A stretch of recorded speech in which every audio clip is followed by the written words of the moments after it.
and welcome to Drift TV. I'm your host Jesse McDonald and it's an absolute pleasure to have your company.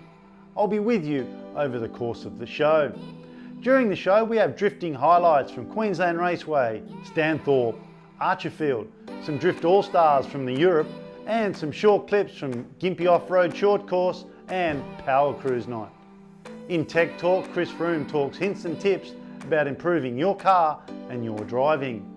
In Driver DNA, we meet with international FD driver Forrest Wang, World Time Attack winner Michael Rosenblatt, world-class drifters Luke Fink, Josh Botcher, Chris Froome, ADGP winner Rob White, our Hollywood Mad Max driver and drifter Eugene Artisan, Speedway champion Shane Heathcote, and we can't forget our special guest, Red Bull V8 supercar driver Shane Van Gisbergen. So there's plenty of action to keep you entertained and strapped down. It's that time of the show where we must crack on with it. I'm Jesse McDonald and you're watching Drift TV.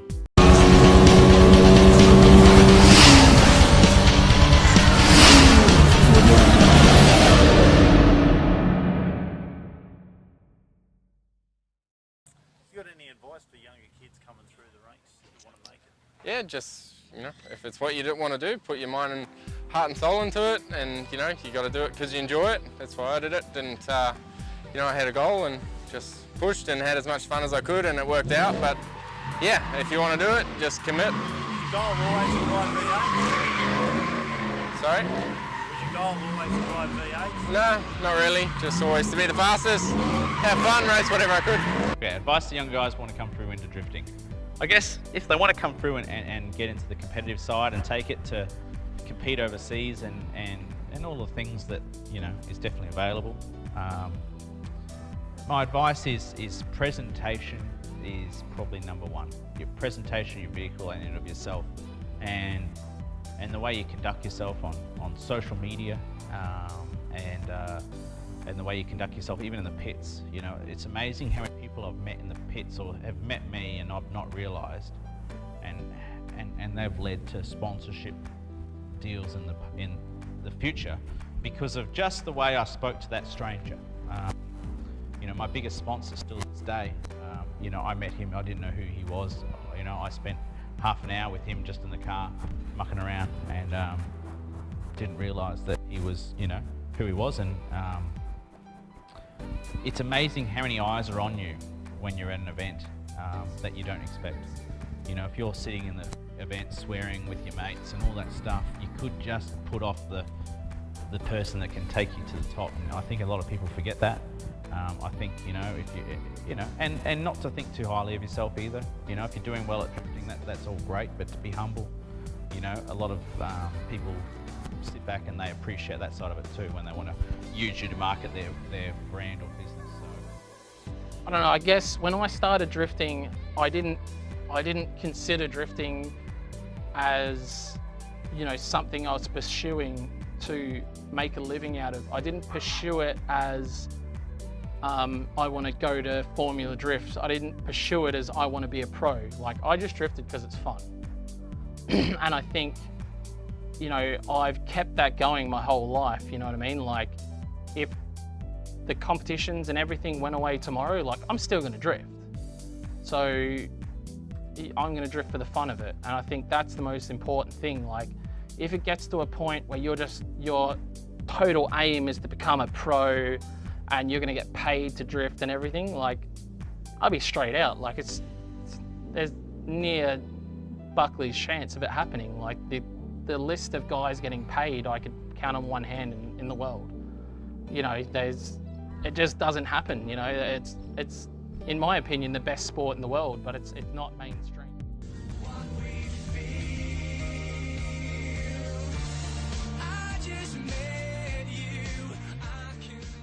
You're watching Drift TV.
Tech Talk today, we're talking about your handbrake.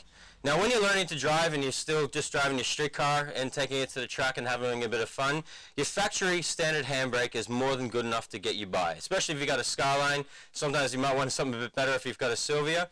But the next level for all drifters is a hydraulic handbrake. This is the ultimate control of the handbrake of the car. Not only can you lock up the wheels nice and quick and hard, you can also trim the rear brakes and the speed of the rear tires at the same time. Now this is a pass-through system.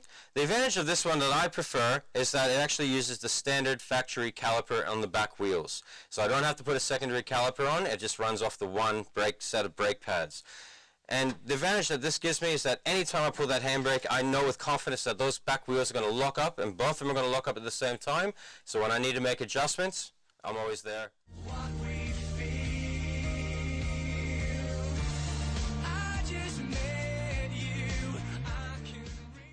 You're watching Drift TV.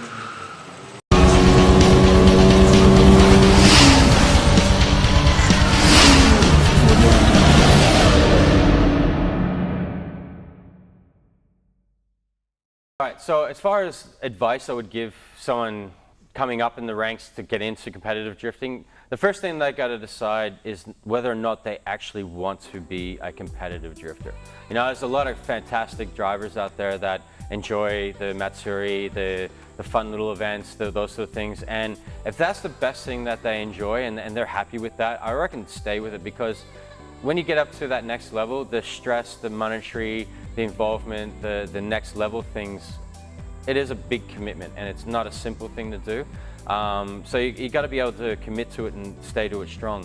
With the guys that actually want to get up into that level and get up to the next thing, one thing they're going to have to learn is how to promote and interact with potential sponsors and people that might want to help them. You know, we can't get up to the highest level without support, whether that be even family support, friend support, and sponsors and corporate support.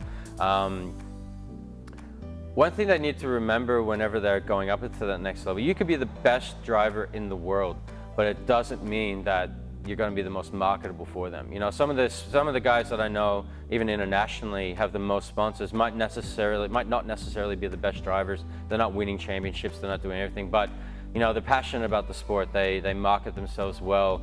They're very friendly when it comes to talking to the public. They spend that extra time. You know, this is at the level now where, you know, you have to go to an event and just park the car and talk to people. You know, show them the passion that you have for the sport, and that's going to make you look a lot better in the eyes of potential sponsors and things like that too. You know, when you are talking to a person that might want to come on board with you, you know, it's a fact that, you know, it's not just them giving you money or product or support. You've got to give back. There's nothing for free in this world, you know. Basic things, you got to give them the reports. After every event, you have to give them a report to say what happened, what you did, what the main thing. And don't just automatically assume that that company or that person that's supporting you is on social media or watches your Facebook page. That's not going to be the major thing. You need to show them exactly what you're doing, what return on investment you're giving to that potential sponsor. You know, there's so many sponsors of corporations that are going, oh, you know, let's get involved with this guy, put their money behind it, and I know for a fact now they're turning around and going, oh, I don't want to, he won't even send me a photo, or, you know, he just thinks that we're not doing enough. But you got to start small and build it up from there. You know, I've had sponsors come and go through the years, and you can never get angry at them. You can never, when they change, you know, marketing is still a business for them, but you always got to support them, you know, regardless of what's doing. And, you know, help promote their business. If they can't see a return for their business from what you're trying to do, then it's not going to make them come back next year and do more for you. So they're the extra above and beyond. This doesn't happen automatic, and it doesn't happen simply. And it is a long, drawn-out process, especially in Australia. But yeah, just keep at it, and but make sure, do the basic things. Make your car look good. Spray it one color. You know, put a bit of effort into making it. Doesn't have to look perfect. It's got the basic 10-meter rule. If the car looks good from 10 meters away, then they're going to like it. But, you know, make it so their products and their brands start out. Help with your friends, the guys that have the local businesses and stuff like that. They're the ones that are going to work with you, and then you can look at stuff later on from there. Welcome back. Hope you're enjoying what you're seeing, and there's plenty more to come. I'm Jesse McDonald, and this is Drift TV.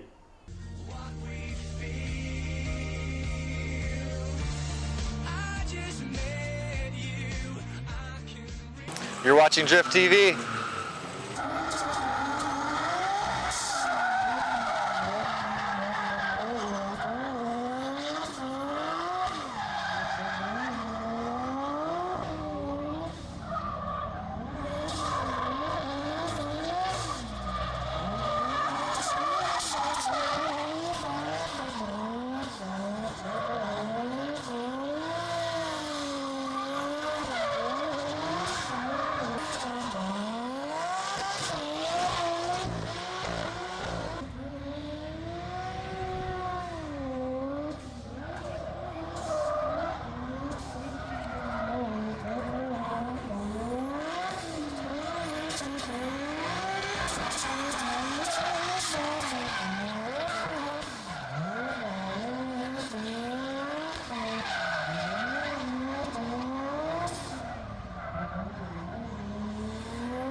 Advice for the young guys coming through, I think just keep it fun, you know.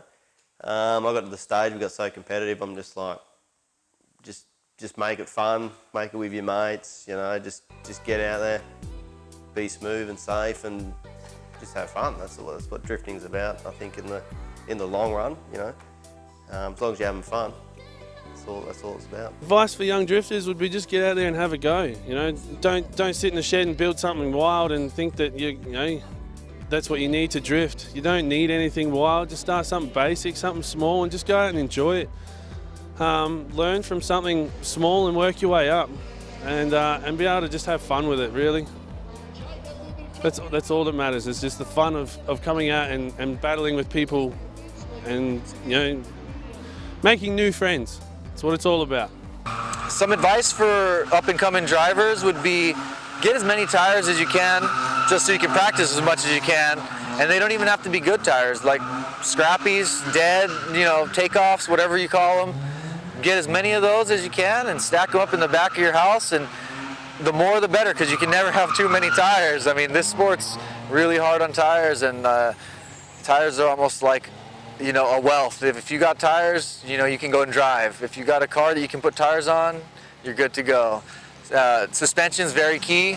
Get your suspension dialed in before you build the engine. You can have all the power in the world, but if your suspension don't work right, it's not gonna drift right. So make sure you get your steering and your suspension dialed in, and then work on the power, because that'll teach you car control and driving, and then you can always add power and it'll get easier. But if you have power and you don't know how to drive a car, you're kind of working backwards. So definitely suggest getting the suspension, all that set up before you start trying to build yourself a rocket ship. That way you get the hang of the control of the car before, you know, you got the speed. Because you can definitely drift with a slow car, but if you don't know how to control a fast car, it might just end up in the bin. Definitely get help to start with. When when I was learning, we never had anyone to teach us anything. We'd watch option VHS, that's how long ago it was, and we'd kind of watch it, and it's all in Japanese, and we go, oh yeah, I think I see what he's doing, and it would take us 3 months to try and figure out what he was actually doing. Whereas somewhere up here, we can tell you in 5 minutes, all right, you're doing this right, you're doing this not so good, try this. And you can progress massively well and quickly. Whereas trying to do it by yourself, you won't be progressing, you'll just be trying to chase your tail the whole time.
You're watching Drift TV.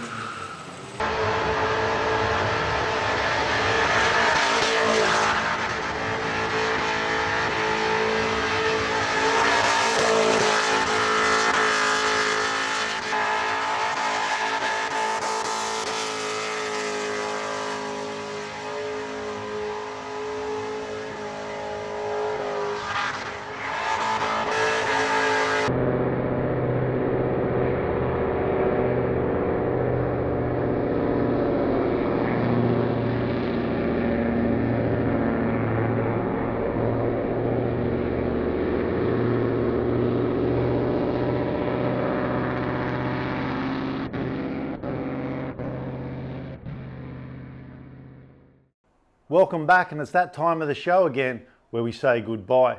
And remember to visit www.drifttv.com.au. Have a look around our site where we have highlights of drifting, and as well visit our shop where we have t-shirts and some caps you can get and style out. Well, that's all we have for you tonight. It was a pleasure having your company. I'm Jesse McDonald, and this is Drift TV.